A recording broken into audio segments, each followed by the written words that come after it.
Gilvão Santos Produções.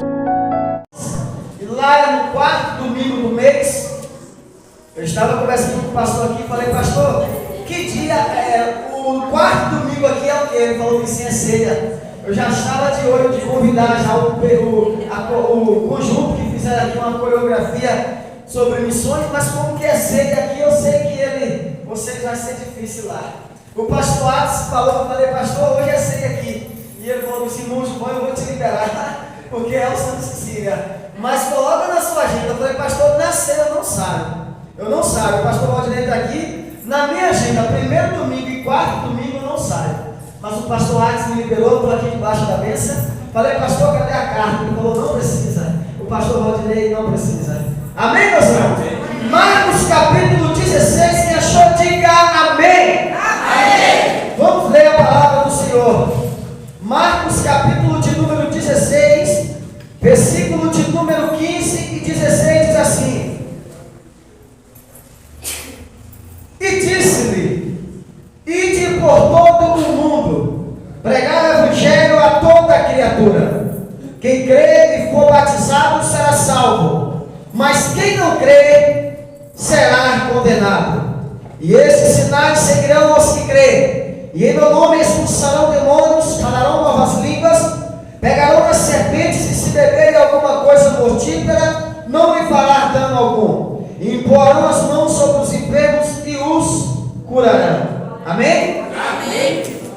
Os irmãos podemos assentar, louvado e exaltado ao nome do Senhor. Hoje nós estaremos meditando no tema chamados pelo Espírito Santo para a obra missionária.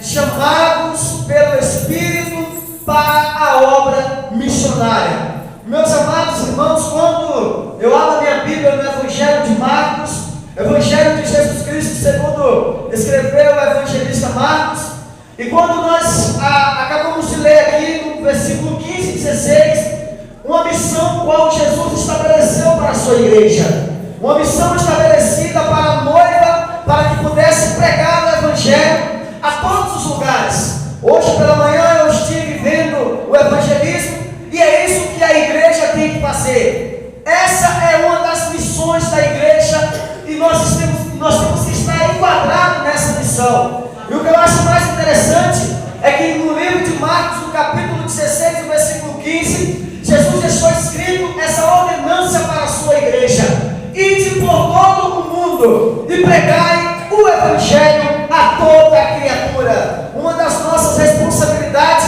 é de sair pelas ruas, becos, atalhos e valados para pregar o evangelho. E o que eu acho mais interessante é que quando Jesus ele dá essa ordenança, ele fala: olha, vocês vai e pregam o evangelho. Então, irmão, nós temos que entender que nós temos que usar o microfone para pregar o evangelho, para pregar as boas novas. Quem sabe, quem entende, sabe que o evangelho significa as boas novas. Então a nossa responsabilidade e a nossa missão é de pregar o evangelho, é de anunciar as boas novas, é de falar sobre a palavra do Senhor. No livro de Isaías, no capítulo de número 61, e o versículo 1, lá está escrito: o Espírito do Senhor está sobre mim, porque o Senhor me ungiu para pregar boas novas. O Senhor me enviou a quebrantar aquelas pessoas que estavam com o coração contrito, e abrir as portas da prisão, trazer libertação àqueles que estão aprisionados pelas garras de Satanás. Então a missão da igreja é de ir e de pregar o evangelho. E o que eu acho mais interessante é que no livro de Isaías 61 a Bíblia diz: o Espírito do Senhor está sobre mim, porque o Senhor me ungiu. A palavra ungir significa separar. A palavra separar significa separar para uma obra específica. Então nós entendemos que todos nós somos separados por Deus para pregar a sua palavra. Todos nós recebemos uma chamada específica. Ninguém é levantado por Deus dentro da congregação para ficar parado ou paralisado. Não, o Senhor te escolheu, o Senhor te chamou, é Ele que vai te capacitar, porque Deus tem compromisso com o seu povo. Às vezes tem pessoas que falam assim: não, eu não fui chamado para pregar. Foi sim.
é eterno.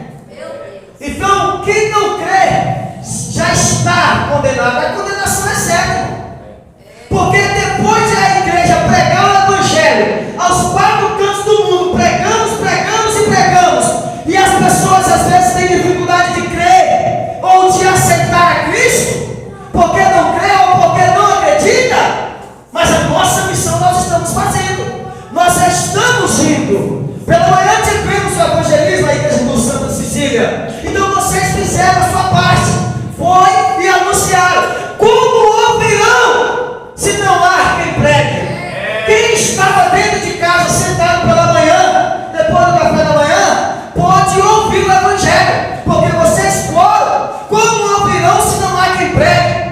E como pregarão se não forem enviados? Como ouvirão se não forem enviados? Então precisa de alguém estar na posição para pregar o evangelho. E é o que a igreja fez. Então nós estamos o quê? Pregando o evangelho. As pessoas creem ou não creem, mas a nossa missão é de pregar. Vamos continuar pregando. Vamos continuar ganhando almas para o reino de Deus. Esse ano eu falei, Deus, como que está difícil ganhar uma alma para o teu reino? O que está acontecendo? E Deus falou para mim, filho, vocês estão atirando o alvo no lugar errado. Porque Paulo falou, irmão, que a nossa luta não é contra a carne nem contra o sangue, e sim contra os principados, contra a potestade, contra as hostes espirituais desse mundo tenebroso, que habita no meio celestial. Então eu não tenho que lutar contra você, eu tenho que lutar contra o que está por trás de você. É sempre bíblico. A Bíblia diz que quando Davi pegou a pedra para tirar do gigante Golias, a Bíblia diz que ele abre seu irmão depois de 40 dias. Golias afrontando o Deus de Israel. Depois de 40 dias ele abre ele na frente. A Bíblia diz que Davi se esquivou de Eliabe, porque a briga de Davi não era contra Eliabe, que é o seu irmão. A briga de Davi era com o gigante Golias. E aonde que estava Golias? Por trás do seu irmão. Se Davi pegasse a pedra e atirasse no seu irmão, quando o seu irmão caísse, o gigante ficaria de pé. Às vezes você está tirando a pedra no lugar errado. Às vezes você está brigando contra o seu irmão e o gigante está sempre te afrontando. O que tem de gigante, irmão, que nos afronta durante o nosso dia, durante a nossa caminhada? Por quê? Porque nós estamos brigando e atirando algo no lugar errado. Nós temos que atacar quem merece ser atacado. Porque quando o gigante cair, aí, depois que o gigante cai, aí sim a vitória é certa. Agora tem pessoas que estão brigando contra Eliabe. Tem pessoas que estão guerreando, as pedras estão na mão para atirar sobre Eliabe. Não tem como fazer missão contra Eliabe. Tem que fazer missão contra Golias. Se eu brigar contra você, o gigante vai sempre me afrontar. Mas se eu se esquivar de você e o meu propósito ser contra o gigante, ele tem que cair por terra. Agora, irmãos, o que tem de Eliabe sendo apedrejado, porque muitas das vezes Davi está sem visão de atirar a pedra do gigante, e o gigante está sempre afrontando. O gigante sempre vai estar nos afrontando se nós atirar o alvo no lugar errado. A minha briga não é contra você, a minha briga é contra Satanás. E para mim fazer missões, nós temos que estar lado a lado contigo no mesmo propósito. Está entendendo, irmão? Não tem como fazer missão sem propósito. Não tem como fazer missão sem a presença do Espírito. Tem pessoas que querem fazer missões, mas querem fazer de qualquer maneira. Não vai adiantar querer fazer missão sem propósito ou de qualquer maneira.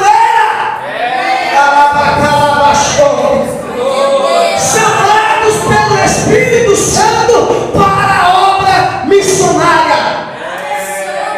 O Senhor te chamou. Ide por todo mundo e pregar o Evangelho. A nossa missão é de pregar. A nossa missão é de pregar.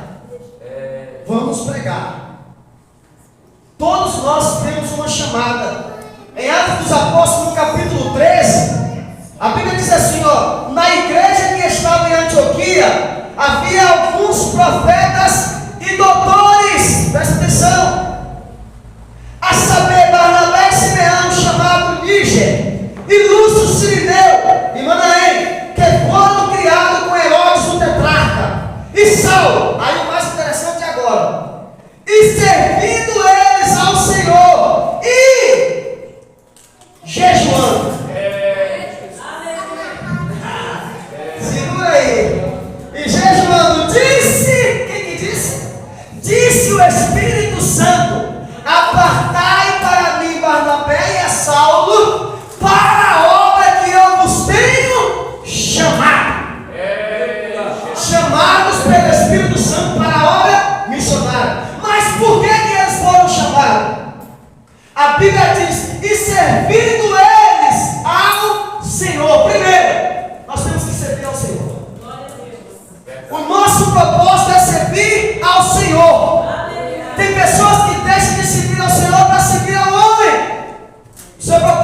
fazer missões sem estar jejuando.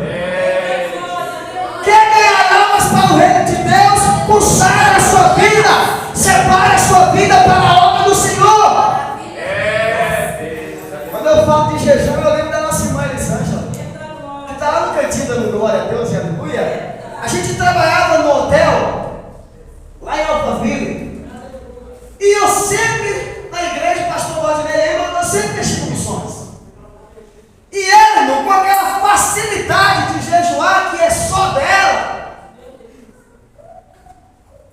E aí ela falava para mim assim: irmão João, você tem que jejuar. Ninguém faz a obra de Deus sem jejuar. Você precisa mortificar sua carne.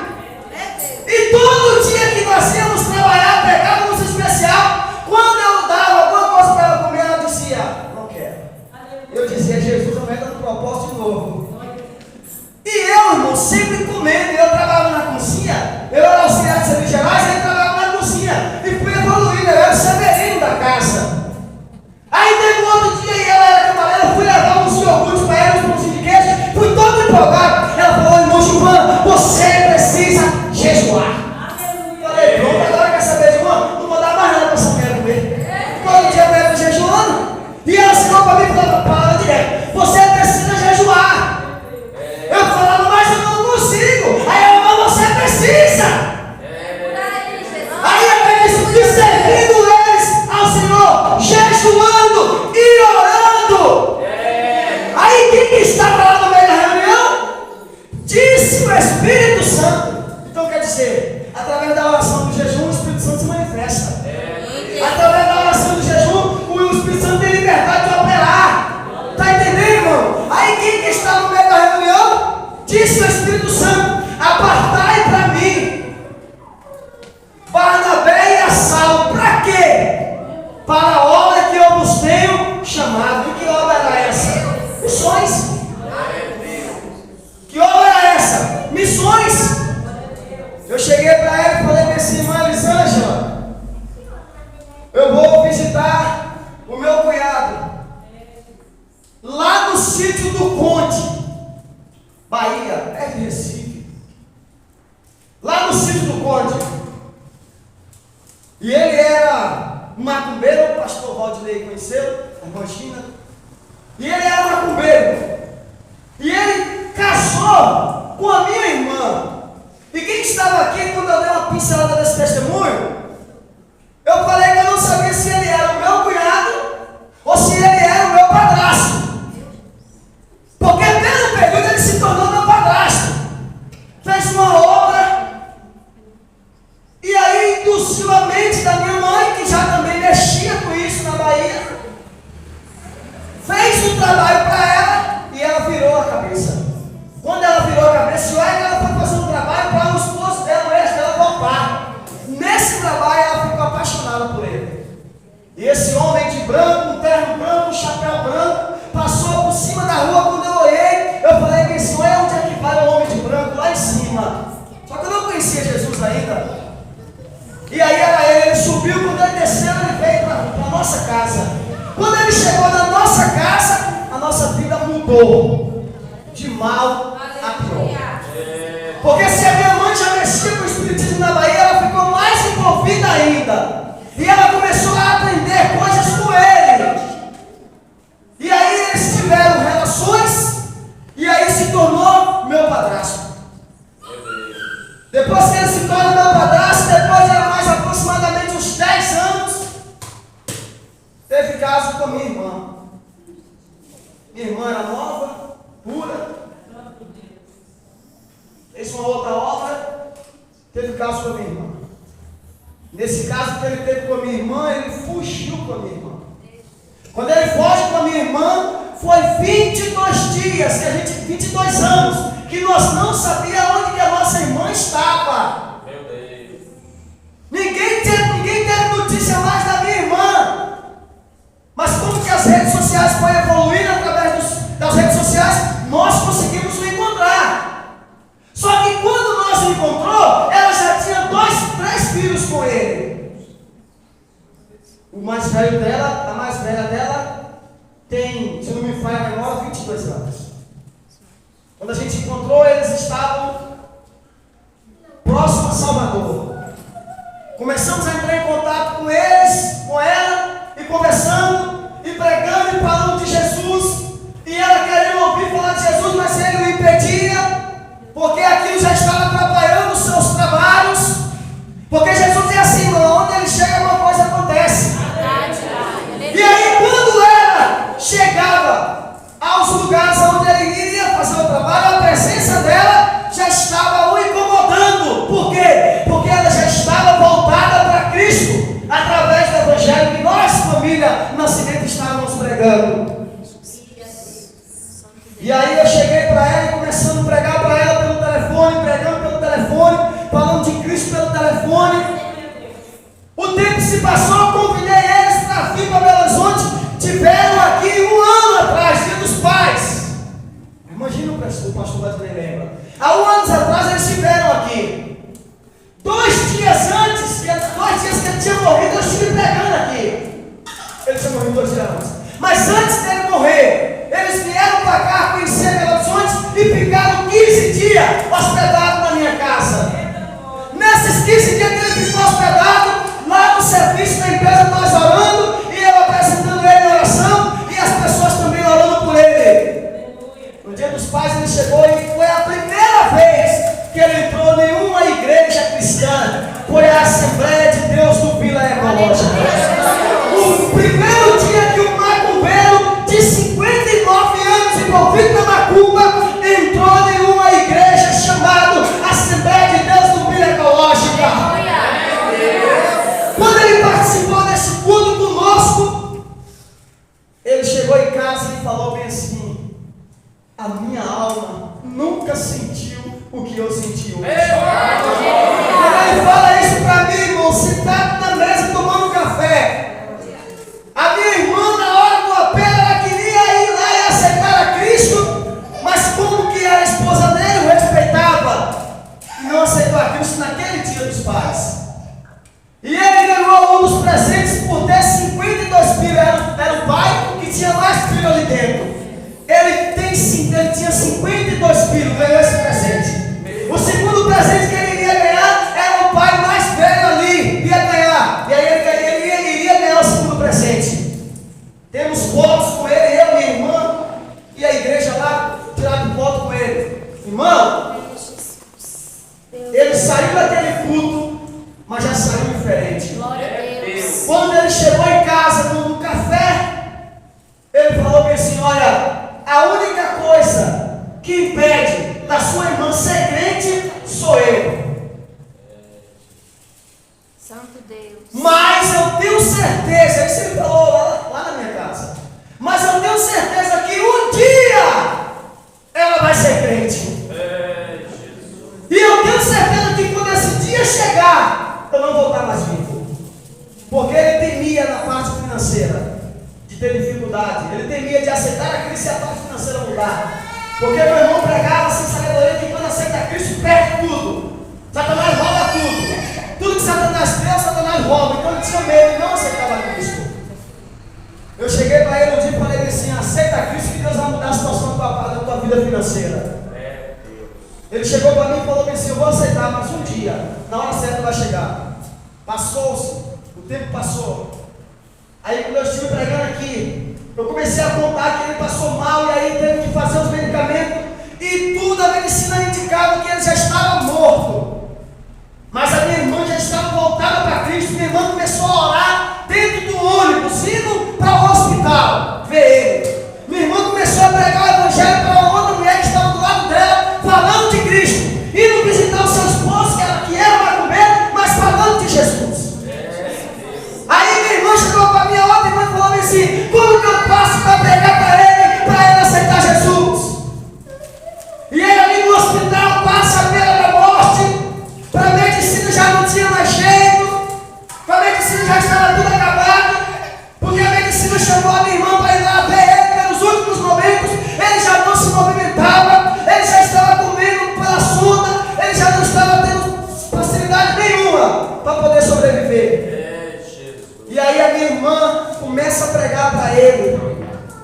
esposa começa a falar de Jesus para ele. Quando ela começa a falar de Jesus para ele, ela fala bem assim: olha, aceita Jesus como o único e suficiente Salvador. Aceita Jesus que João prega. Aceita o Jesus que João prega. Aceita aquele Jesus que João pregou para você dentro da casa dele, sentado ali na copa. Aceita ele. Só que ele ouvia, mas não expressava reação nenhuma, porque já estava em coma. E quem está em coma, irmão, não tem reação nenhuma. Ele chegou e ela chegou para ele e falou assim: ó, se você aceitar Jesus, dá um sinal. Eita glória! E aí ela conta que ela fez o apelo para ele, chorando, para ele aceitar Jesus, para pelo menos a alma dele ser salva, irmão. É Deus! E ela conta que desceu lágrimas nos seus olhos. Quando aquelas lágrimas começou a sair dos seus olhos, porque ele nem movimentava os olhos mais. A situação dela era tão difícil que ele nem movimentava mais os olhos. Ele começou a chorar e começou a piscar o olho desesperadamente. E aí ela me conta que quando ele começou a chorar, que desceu lágrimas no olho, ela não teve explicação que ele estava aceitando Jesus Cristo como o único e suficiente Salvador da sua vida. Aleluia! E ela me conta, irmão, que ele apertou a mão dela bem forte. Deus maravilhoso. Que sinal, irmão! Aleluia. Glória a E ela me conta que depois de 2 dias, ele estava melhorando tão rápido, numa velocidade que é impossível a medicina explicar. Depois que ele aceita Jesus, depois de 2 dias, ele começa a melhorar rapidamente. Só que quando ele começa a melhorar, ele chega para a minha irmã e fala assim: olha, eu não vou ficar vivo, eu só estou melhorando para mostrar para você que Jesus está me curando. Aleluia! Eu não vou ficar vivo, eu só estou mostrando. Jesus só está mostrando para vocês que ele tem o poder de curar. Aleluia, E Deus. depois de 3 dias, ele morre. Depois que ele morre, minha irmã, que não tinha costume nenhum de trabalhar, de correr atrás de nada, de resolver nada, ficou desesperada. Liguei para ela e falei: ó, não se preocupa, porque Jesus vai cuidar da tua casa. Jesus agora vai ser seu esposo, vai ser seu pai, vai ser tudo para você. E ela falou assim: agora o que eu vou fazer? Porque ela vai fazer tudo. Aí eu falei: não se preocupa, porque agora quem vai fazer tudo é Jesus Cristo. E para resumir, porque o horário não espera, eu estive viajando para lá, levei toda a minha família, minha esposa, a primeira vez que conheceu a praia, ficou toda animada. E aí a gente foi ali fazer a obra do Senhor. Aleluia, Jesus. E aonde era um centro de macumba, tem vídeos lá no YouTube, irmão. Eu tirei alguns porque deu direitos autorais. Aí tive que apagar alguns. Mas tem vídeo lá no YouTube eu quebrando o centro. Eu lembro que a irmã Elisângela chegava para mim e falava: minha senhora, e jejua. Eu tive que jejuar, toda vez que eu lembrava dela, eu jejuava de manhã eu ia trabalhar. O meu corpo entrava de baixo e cima. Quando eu entrava no centro, eu falava: Jesus, entra comigo.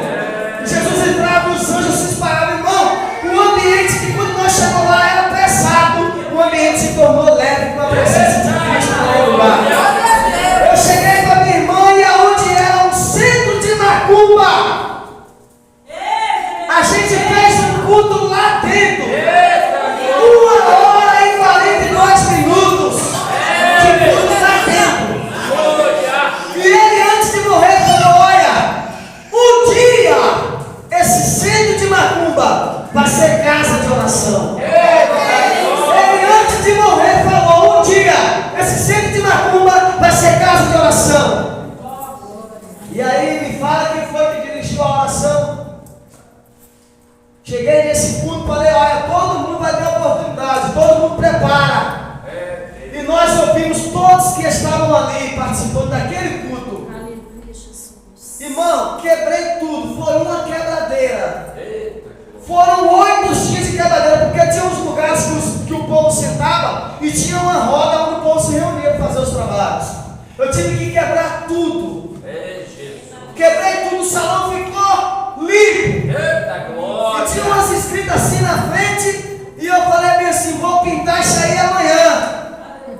Nós pintamos, não só pintou não, mas pintei, passei uma tinta, apagou tudo. E aí minha irmã chegou para mim e falou assim, eu vou colocar assim, ó, Jesus Cristo é o Senhor. E embaixo ela falou, eu vou colocar, eu e a minha casa serviremos ao Senhor.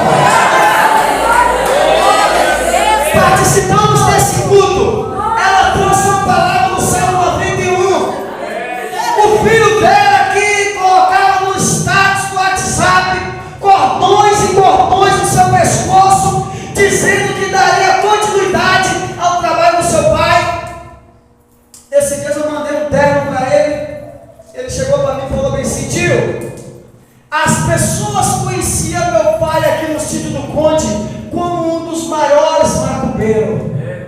Mas as pessoas vão olhar para mim e vai me conhecer como um dos profetas de Deus aqui nesse lugar. Aleluia! Esse dia eu liguei para ele, conversando com ele, ele falou bem assim, tio, eu recebi a oportunidade de falar do amor de Deus. Ele falou, tio, o dirigente da mocidade pediu para mim sentar no conjunto e participar com ele, porque não pode me perder mais para cima. E o meu sobrinho só quer vestir terno. Quando eu estava lá com ele, ele pegou um cajado, eu falei, tio, e esse mistério ali? Ele falou, tio, isso aqui é o cajado de Moisés. Glória a Jesus. Eu falei, rapaz, o negócio é forte, é mistério. Fiquei ali, irmãos, 15 dias. No período que eu fiquei na Bahia, eu fiquei 30 dias. Mas ali no sítio do Conde, ali, eu fiquei pelo período de uns 15 dias. Primeiro foi a quebradeira no mundo material, depois a gente entrou no mundo espiritual. E começamos a falar do amor de Deus. A bispa da igreja lá chegou para minha irmã e falou bem assim, olha, se você quiser, eu alugo este salão para me montar a minha igreja. Porque o aluguel onde ela está, a igreja cheia, então o espaço é pequeno. E lá é um salão enorme. E aí eu falei bem assim, ora ao Senhor e pede direção a Deus. Porque o mistério de Deus contigo é com você aqui nesse lugar. Antes de seu Nilton morrer, antes de seu esposo morrer, ele falou que você colocaria esse lugar para ser uma casa de oração. Irmão, Jesus fez a obra ali. Hoje a minha irmã está na igreja, servindo a Cristo. Eu estou finalizando para não passar muito, já passei 2 minutos. Hoje a minha irmã está servindo a Cristo. Hoje a minha sobrinha, que é a sua filha mais velha, está servindo a Cristo com seu esposo. Hoje o meu sobrinho está servindo a Cristo com um desejo ardente de pregar o Evangelho. Hoje a sua filha menor está nas criancinhas cantando e adorando o Senhor. Eu falei, filha, já se cumpriu na sua vida a promessa que eu e a minha casa serviremos ao Senhor. Aí ela falou assim, só falta agora colocar Jesus Cristo é o Senhor. Glória a Deus. E fazer a obra de Deus ali naquele salão. Verdade, Jesus.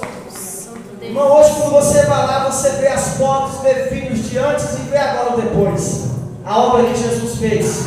Aleluia. E a obra que Jesus ainda vai fazer. Glória a Deus. Esse dia eu cheguei para ele e falei assim, eu vejo você com as irmãs, tudo desse lugar aqui orando. E aonde era este círculo aqui, que eles se reuniam a adorar Satanás, você vai se reunir aqui com um círculo de oração em prol da vida das pessoas. É isso que Jesus faz, irmão. Nós precisamos fazer missões. Só que tudo isso tem que ser na direção do Espírito Santo. E precisamos estar em comunhão, jejuando e orando e servindo ao Senhor em espírito e em verdade. Amém? Eu quero agradecer a Deus. Não daria tempo aqui de falar mais de muitas coisas que aconteceram ali naquele lugar.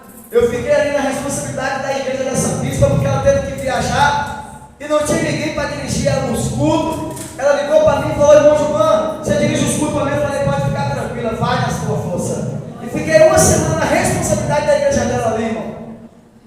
E ela falou assim, o que aconteceu? Porque as pessoas voltaram. Irmão, Jesus é lindo. Jesus é lindo.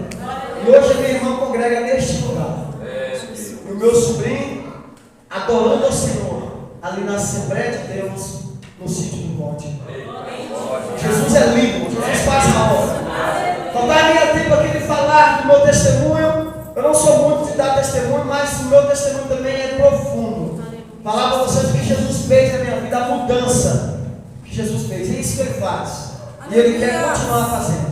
Amém? A minha irmã, ela tinha sete livros ali. Livros pesados. Livros que ensinavam obras pesadas das trevas.